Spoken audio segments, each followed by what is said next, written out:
ரொம்ப அபாயகரமாக. என்ன மே பற்றி நீங்கள் பேசவே வேண்டாம், ரொம்ப அபாயகரமாக போயிடும். இன்றைக்கி வரலாறு காணாத குடிநீர் பிரச்சனை கோயம்புத்தூர் நகரத்தில் இன்னைக்கு இருக்கு, வரலாறு காணாத பிரச்சனை.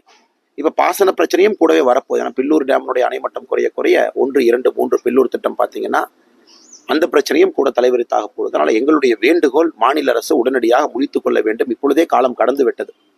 இதை சரி செய்வதற்கான எல்லா முயற்சியும் போர்க்கால நடவடிக்கை எடுக்கணும். ஏன்னா தேர்தல் நேரம் என்பதற்காக மாநில அரசு மெத்தனமாக இருப்பார்கள். ஏன்னா எல்லாருமே இந்த model code of conduct, election வேலையின் அதிகாரிகளும் பெருசாக கவனம் செலுத்துவதற்கான வாய்ப்புகள் இல்லை. இன்னைக்கு தேர்தலை விட முக்கியமான பிரச்சனை கோயம்புத்தூருடைய குடிநீர் பிரச்சனை.